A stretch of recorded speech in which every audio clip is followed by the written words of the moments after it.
asalaamaaleykum wa rahmatullah wa barakaatu maa ngi leen di nuyu di leen ziar góor ak jigéen mag ak ndaw di kontaan si daje ak yéen bët bu set comme niñ koy defee di séddoo ak yéen xam-xam incha allah di ñaan yàlla rek bépp xam-xam boo xam ne rek ñu ngi koy joxe fii képp ku ko def nga mën see gis njëriñ yàlla mooy matal yàlla may mottali yàlla may dogal yal na ànd ak ndogalu yàlla ba lépp lu ngeen fi yaakaar bu tax ngeen topp ñu di def suñ secret yi yàlla ngeen si gis ndam incha allahu rabbi si zaahir ak si baatin incha allah comme ni leen koy faral di waxee rek toujours dama leen doon wax ne leen kaaraange moo jiitu si lépp lu ngeen mën ci gis kaaraange ndaxte yenn saa yi da ngeen ni bàyyi xel trop ay affaire diggante ay affaire amoo rek yu demee noonu te loolu dëgg la nag si mbir mi la bokk waaye itam kaaraange bu beekaay mooy lépp te nit ki dañ naan balaa nga naan da nga fay ne soo nekkee si diggante te amu kaaraange lu koy yàq dafay yomb kon nag loolu yëpp da ngeen ko war a bàyyi xel kaaraange soo ko amee imagineel tey nga am kaaraange nit jug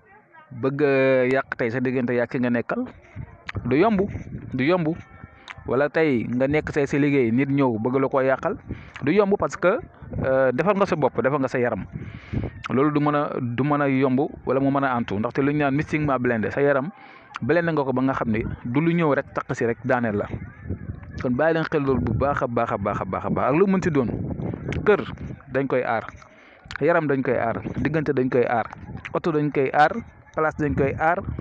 lépp dañ koy aar ak lu waay mën a nekk da koy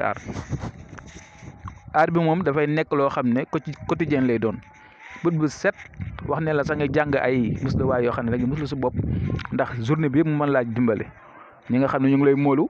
ñi ngi lay catu ñi ngi lay lam ñi ngi lay teg bët dégg nga yooyu yëpp dafa nekk loo xam ne nit ki war na ko bàyyi xel moo tax tey ma indi leen mbir mi nga xam ne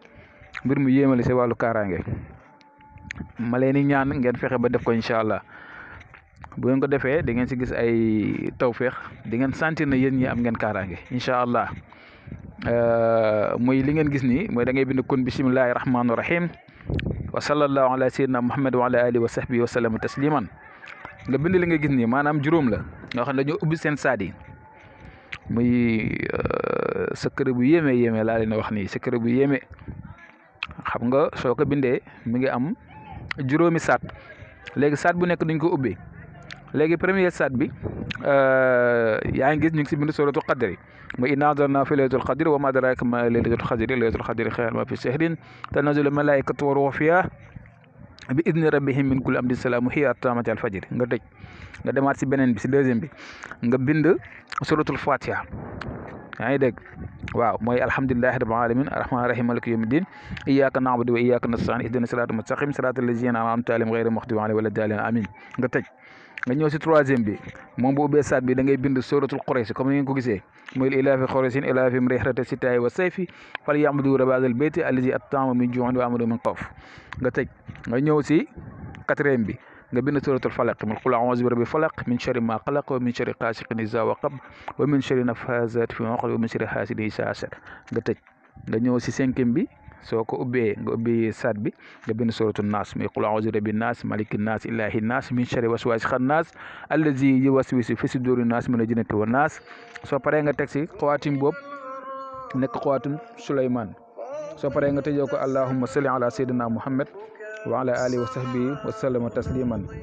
voilà tey loolu laa leen indiloon kon maa ngi yem fii di leen jox dig daje bu suba ak jàmm incha allah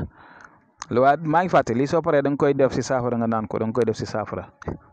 nga naan ko benn yoon incha allah kon maa ngi yem fii maa leen jox dig daje bu suba ak jàmm incha allah asalaamaaleykum wa rahmatullah wa barakaatu.